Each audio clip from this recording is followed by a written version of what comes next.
The reason why I'm doing this is because in the first presentation I asked, is the pro-life cause inherently religious? And the answer is no. All you really need is a biology textbook and some basic ethics, and then you're home free. But at the same time, the pro-life argument depends on certain things like good and evil, right and wrong, human dignity, human rights, and moral duties. And if you're going to treat those as real and ask questions about why are those the case, you eventually find yourself talking about you-know-who. So today I want to talk about the existence of God, because if you run with those questions long enough, that's where you end up going. So I wanted to begin with kind of a personal story from many moons ago when I was in high school. There was a fellow I knew from middle school on through college, and he wasn't Catholic, but he was a very confident Christian of a different sort, a little bit rough around the edges like me, but he was I don't know why that was funny, but he. So anyways, he was a very confident Christian guy who would talk about his faith quite a bit, and he would evangelize, and we went and saw The Passion of the Christ together when that came out, back in college he surprised me because in sophomore year he had become pro-choice, and then in senior year we graduated and I got in contact with him again, and he said this to me. He said, human cultures have historically believed in thousands of gods, thousands of them, and you reject all of them. You think they're preposterous and absurd, and you reject them, and you don't believe in them. Well, you and I aren't so different. I just believe in one less God than you. He had become an atheist. And that conversation I had with him just really shaped my entire future. In large parts, why I went into youth ministry was how much that conversation disturbed me. To see a guy go from my Christian friend from junior high and high school and into college, and then come out of college not believing in God.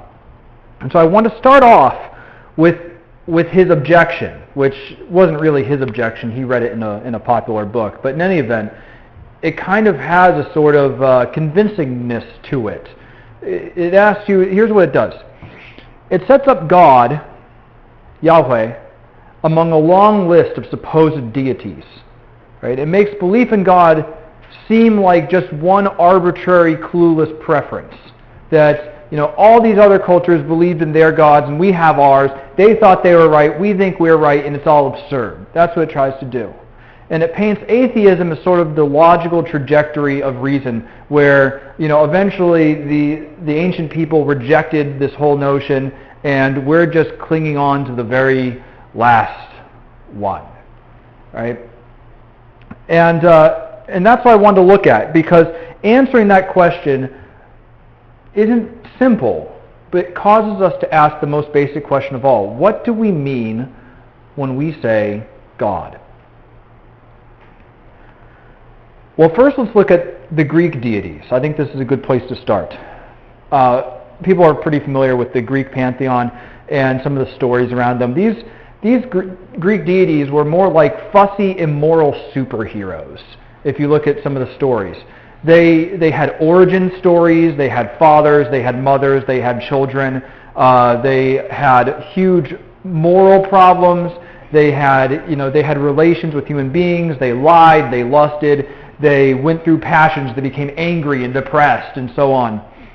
And they had limited power and scope. One was dedicated to the sea, and the other one would be, for this particular mountain, and so on. And that's sort of what the popular pious beliefs of ancient Greek society was. The people who rejected that were the ancient Greek philosophers. They weren't impressed by this pantheon at all. So the tradition of Greek philosophy, they looked at those fussy, immoral superheroes and said, no, that can't be the true nature of the divine. There has to be something entirely different.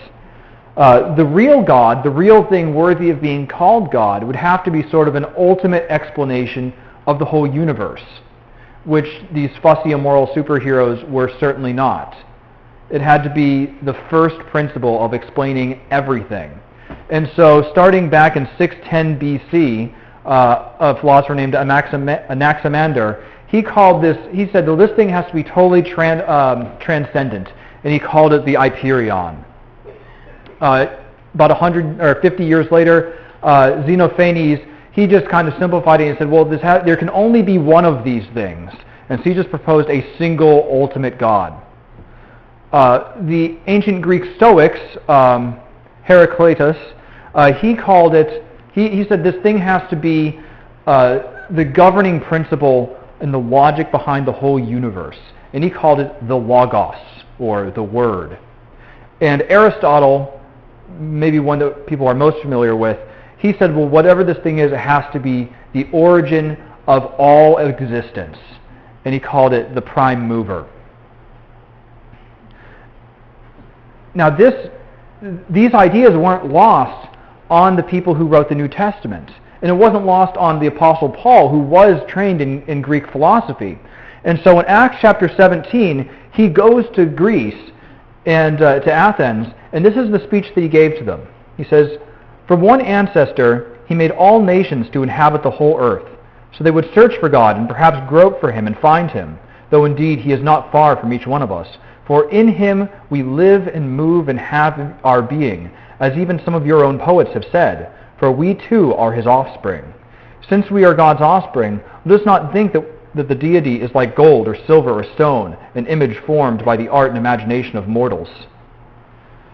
So what Paul was doing there was he was trying to point out to the Greeks that these popular deities they had all these temples to, he said, basically, even your own philosophers have figured out that that can't be the sort of thing that God is. The thing worthy of being called divine is a completely different sort of being. And I mentioned that the late Greek Stoics called this thing the Logos, and that was picked up word for word in the beginning of St. John's Gospel. He says, in the beginning there was the Logos, and the Logos was with God, and the Logos was God. He was with God in the beginning. All things came into being through him, and without him not one thing came into being.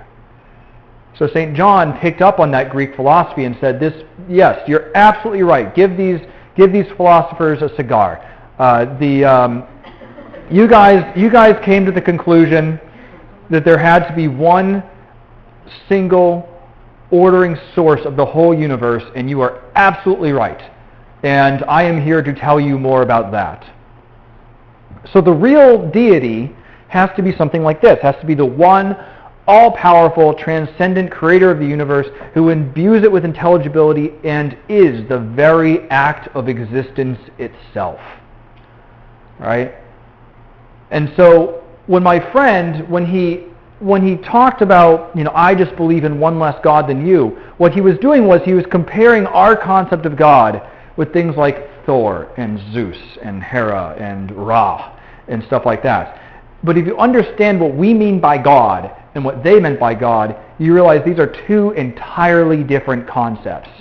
And we have a very, very good reason for rejecting all of theirs while saying that ours must be the case. And it's the same reason that all those Greek philosophers came to, because they realized there has to be an ultimate principle of existence in the universe, and those weren't it. The very act of existence itself.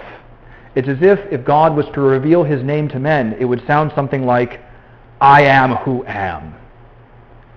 Exodus 3:14. So how do we know that God exists? So this happy little fella, his name is Alvin Plantinga, and he is a philosopher at Notre Dame. And he described philosophy as the art of thinking about things really hard. And the thing that he thinks about really hard is the way that human knowledge works. And he has this concept that he calls basic knowledge. And it's sort of like the ground level operating system that you're running in your head. Okay, things that you're allowed to believe in just without even having to prove them. Things like your own existence, or the reality of the past, or the existence of other minds. If you ever think about it, you have no way of proving that there's actually a first person's perspective in this head. I have no way of proving that there was one in your head. It could be that I'm the only one and I'm just weird and that everyone else just is like a robot. There's no way of proving it. Oh, does it now? Oh man, I'm jealous.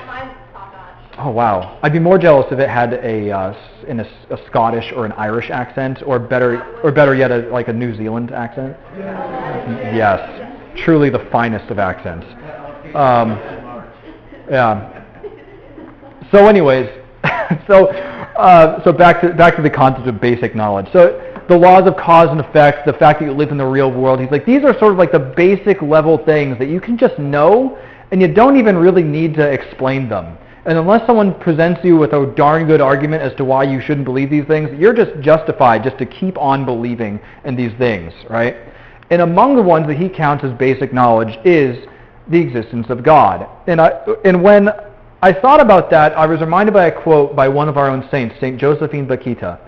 She was a slave who grew up, I believe it was either in Sudan or Uganda, and she was a horribly mistreated slave, and she was illiterate, and she had no education whatsoever, and she was treated terribly. And she was eventually freed and brought to Italy, where she became a Carmelite nun. And later on, because she became literate, she wrote a memoir of her time as a slave. And she said this quote, "Seeing the sun and the moon and the stars, I said to myself, who could be the master of these beautiful things? And I felt a great desire to see him, to know him, and to pay him homage." Right? She had this sort of ground level inference about the existence of God, which I think is really common to all people. As you study world religions, you eventually find if you scratch the religion hard enough, you will eventually find this monotheistic seed buried deep within it. And so you can know about God, and you can know the existence of God, I think, just by inference from the natural world, without any sort of arguments or proofs or anything. I think that you're allowed to just know. Even if that's not very convincing to other people, I think that you're warranted just to have that knowledge. And I'm reminded of something that one of the kids, Audrey Pottratch, sorry, that name was escaping my head for a moment. Audrey Pottratch, when she was at Acts one time, we were talking about the existence of God. And I asked her, "Audrey, why do you believe in God?" And she started formulating an argument, like a complex thing. And I was like, "Audrey, stop. Did you believe in God when you were 9? And she was like, "Yes." So, "did you know that argument when you were 9? "No." "Audrey, why do you believe in God?" And she stopped and she was like, "I guess it just makes sense to me. It's always been there in my mind." And I'm like, that's the real answer. That's why you believe in God. But that's fine for you. But now the question is, how do we show it? How you know it, you're allowed to do that just by knowing it. But you might be confronted by a person who doesn't seem to get that. So how do you show that God exists? Well, St. Paul said the following in Romans chapter 1, verse 20. He said, "For what can be known about God is plain to them because God has shown it to them. Ever since the creation of the world, his eternal power and divine nature, invisible though they are, have been understood through the things he has made. And so tonight we're going to talk about what are called the cosmological arguments for the existence of God. Cosmological just means the arguments from creation, from looking around at stuff. Okay? And the way these arguments work, the way any argument works, is you have premises. This is true, this is true, this is true, and those kind of come together to make this conclusion. And so what you do is you defend the premises, right? You show that each one of these little steps of your argument is true, and then you can show how they come together to make your conclusion. So the most famous example of this is Socrates is a man, men are mortal, therefore Socrates is mortal. I remember on I-STEP, it was like they had a test on this. It was like if the chair is in the kitchen and Billy is sitting on the chair, where is Billy? And it's like, he's in the kitchen, right? And it's like, congratulations, you just did a logical syllogism. So that's how these arguments are kind of set up, just so that you can just so you can have it in steps in your mind. Each one of these arguments really has a very simple core, which I'm going to try to explain. So don't be intimidated by what you think is something complex looking. So the first one is called the Kalam cosmological argument. And it works like this. Premise one is things which have a beginning have a cause that began it. Right? And this is just drawn from your experience. Anytime you see something begin, it had something that made it do that. So, little chickens come from bigger chickens. Cars come from factories. Right? Things don't just pop into existence. Things don't just pop into existence out of nothing. Like anytime you see something begin to be, whether it's a cloud formation or the earth or your kid brother, you can ask the question, how did this thing come to be? And the answer is never, well, nothing. So the first premise is things which begin to exist have a cause that began them. The second premise is the universe began to exist. Right? And the universe is all time, space, matter, and energy. The entire created order began to exist. And this can be known through a couple ways. You can do it philosophically or scientifically. And the way that I like to do it through philosophy, again, philosophy is just thinking hard about stuff, is this principle called the impossibility of traversing the infinite. And I like to demonstrate it like this. Imagine you had an infinitely deep hole, like one of those holes from Mario 1. Right, just a hole to nowhere, right? And the question is, how many golf balls would it take to fill up an infinitely deep hole, right? Well, you could never actually do it. You could say an infinite amount, but in reality, there is no such thing as an infinite amount. It's just you would be sitting there dropping golf balls for eternity, right? You could never do it. You could never traverse this infinite distance through discrete golf balls. Or another way I like to put it is, say a guy who's not me asked out a girl in college or high school, and she said, "I'll go out with you, but first you have to count to infinity."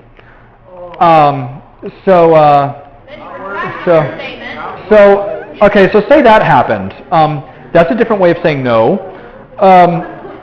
But suppose you ran into this guy at Fazoli's or whatever it is that you wanted to go out on the date. All right, and you're like, I was like, oh, and you ran into him, and you're like, oh, I see you're out on a date with so and so, and you're like, yeah, she made me count to infinity. It took a while, but I did it. All right, immediately you would know that either there's some trick involved here or he's lying. He didn't count to infinity. You can't, start from zero and make your way to infinity. All right, you guys understand that concept? Well. Okay, now imagine this. Imagine that the past goes back forever, right? Now you're starting at negative infinity, like t equals negative infinity, and you now need to count your way to now. Are you ever going to get to now? No. No, you're never going to get there, right? So if the past is infinitely long, the present or any point in time just becomes impossible. It becomes unreachable. And so, by that principle of the impossibility of traversing the internet, God. You can't. Well, that's practically infinite too. You can never traverse the internet. It's too big now.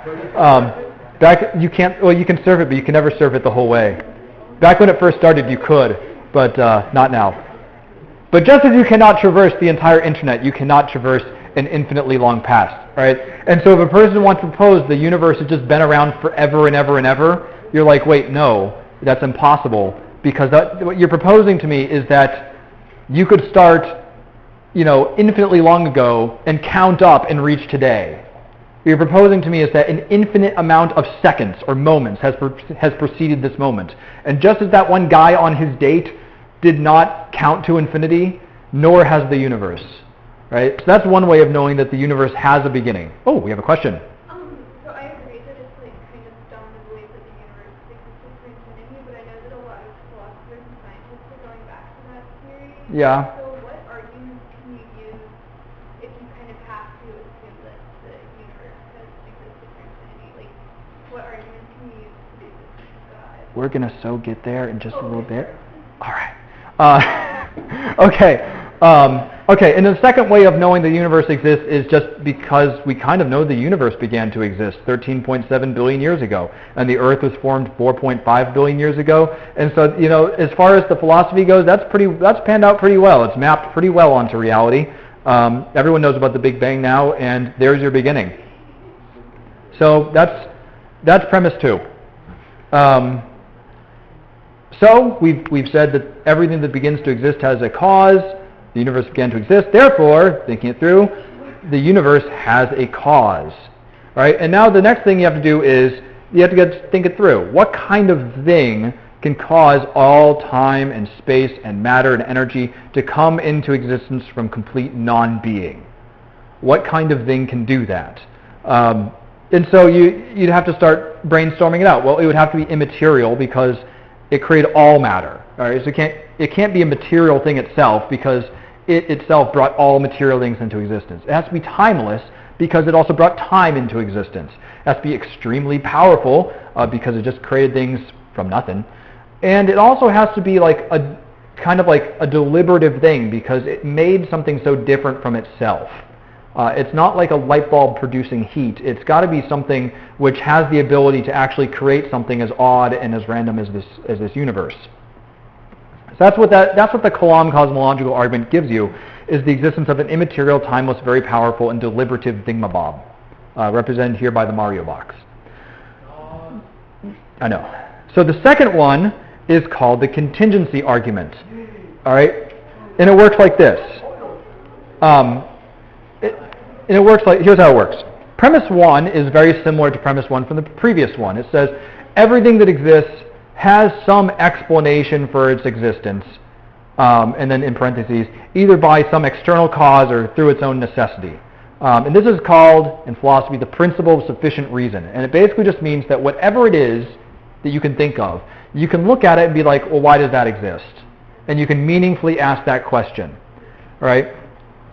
And philosophers divide stuff into 2 different categories. Contingent means that it would have some sort of explanation outside of itself. So I am contingent. My explanation is all of the carbon and water and nitrogen that's making me up, and my parents coming together, 31 years ago, and you can ask questions about what I am and why I am existing, right? And because I have these explanations outside of myself, explanations that brought me into existence and even keep me in existence moment to moment, I am what's called a contingent thing.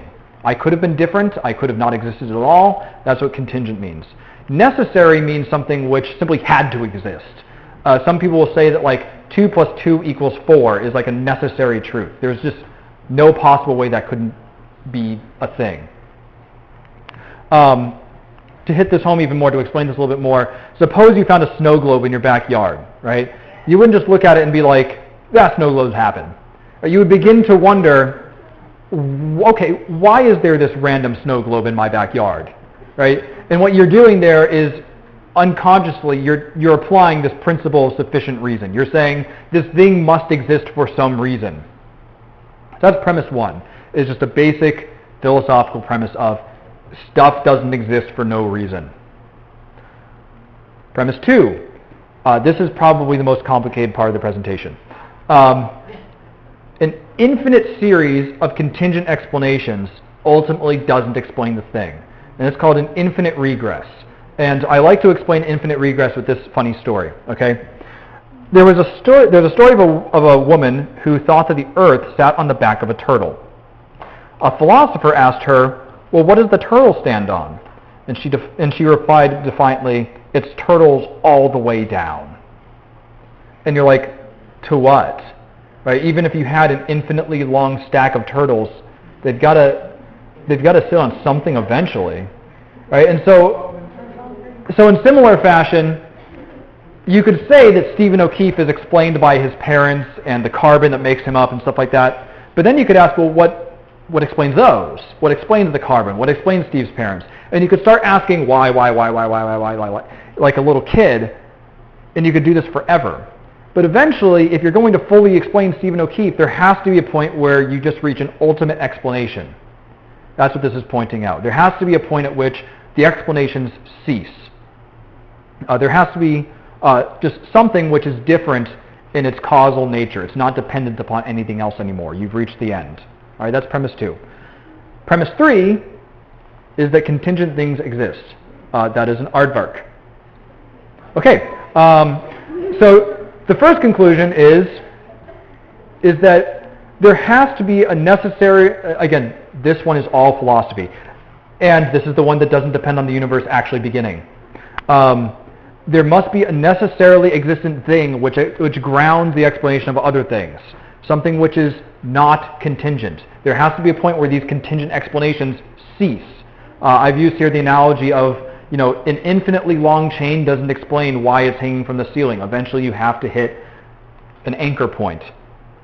Okay, there has to be an explanation, and for any given thing, because there are contingent things, there has to be an explanatory ground floor, a point where the question of why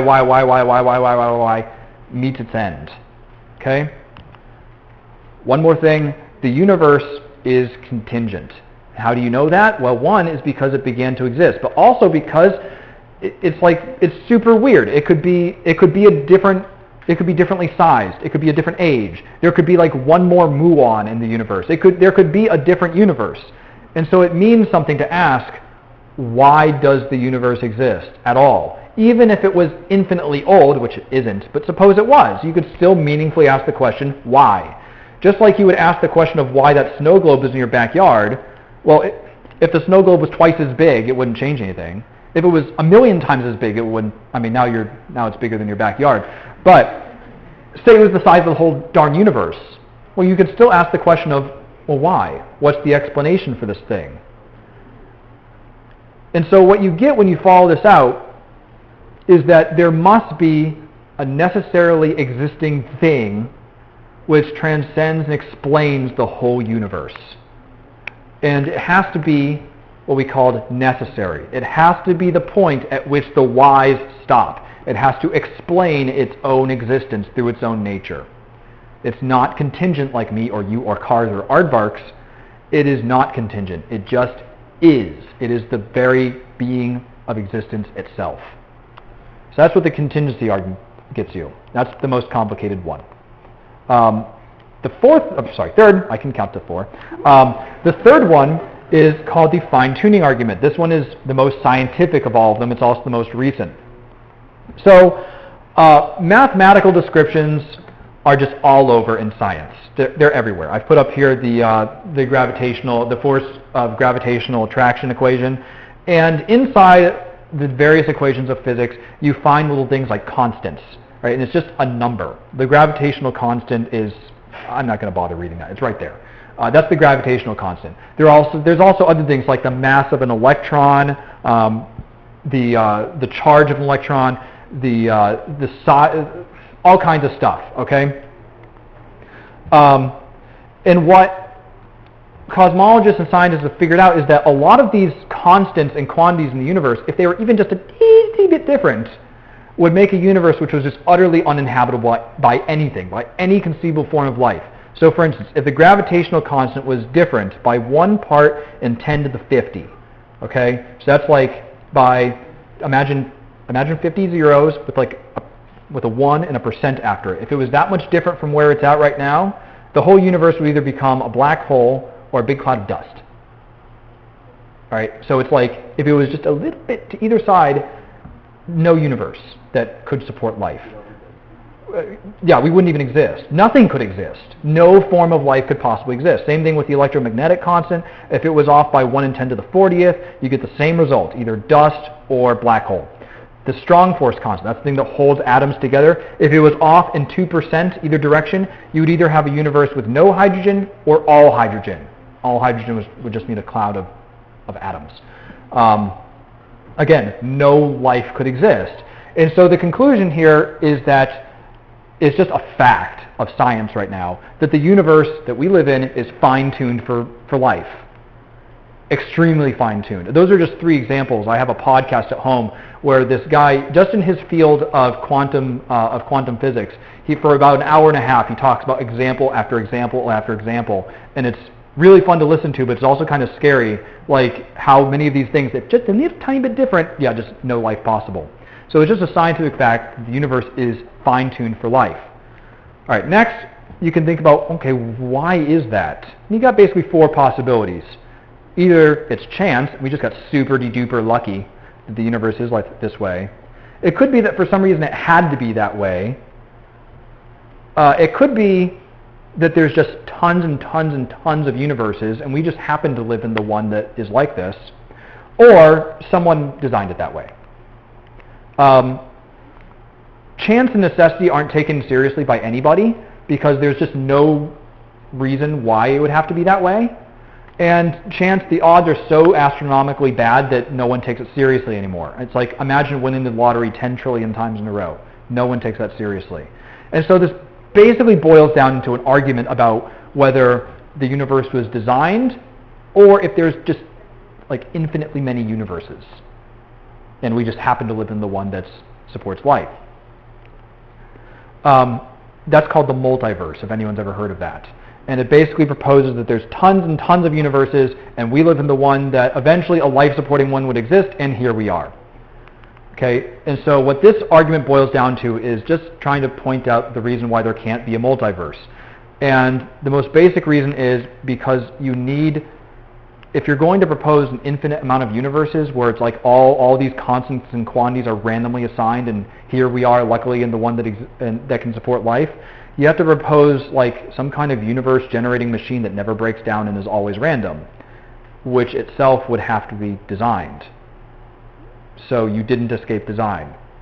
That's the biggest, I mean there's like 5 different problems with it. I think that's the simplest one, is that it's so improbable that to even have that system of infinitely many universes that you didn't actually escape design. So, after ruling out all those other possibilities, what you get is, the conclusion of this one is, the reason why the universe is fine-tuned for life is because it was designed that way, duh. And what this shows is that whatever it is we're talking about in the mystery box has to be a mind of unimaginable intelligence which has the ability to create a whole universe for life. Okay, last one.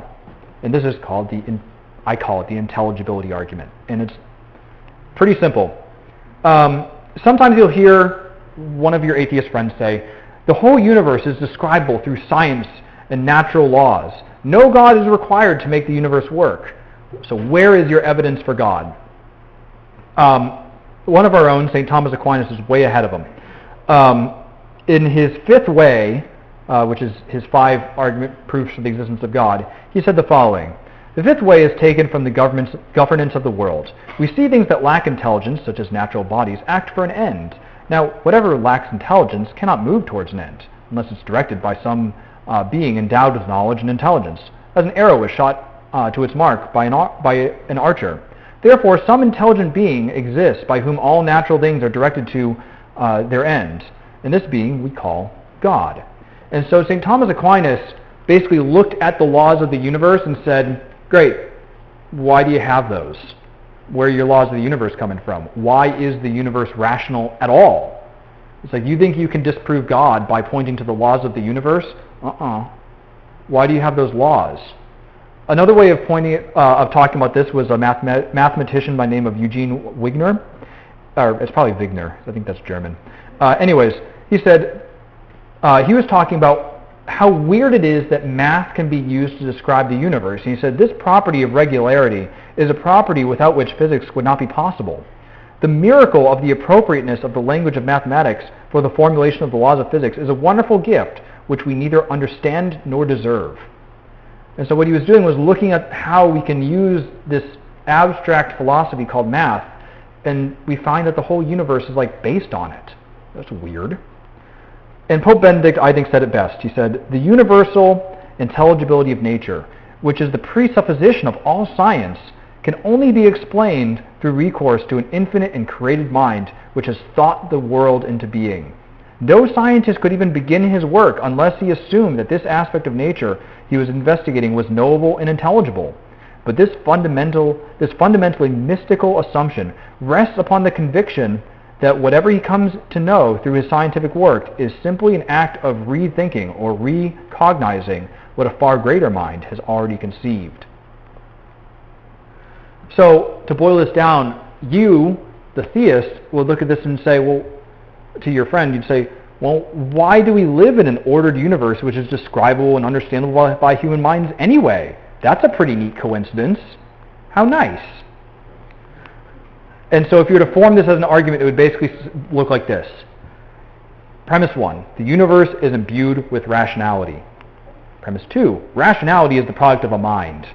Therefore, the creator of the universe is a rational mind. And so what are we left with when we combine these four together? You get a timeless, immaterial, powerful creator of the universe, which designed the universe with the intention of life, which exists through its own necessity and imbues creation with rationality. So those are the fingerprints that God left on the cosmos for us to find. And so the psalmist can say, the heavens declare the glory of God, and the sky above shows his handiwork.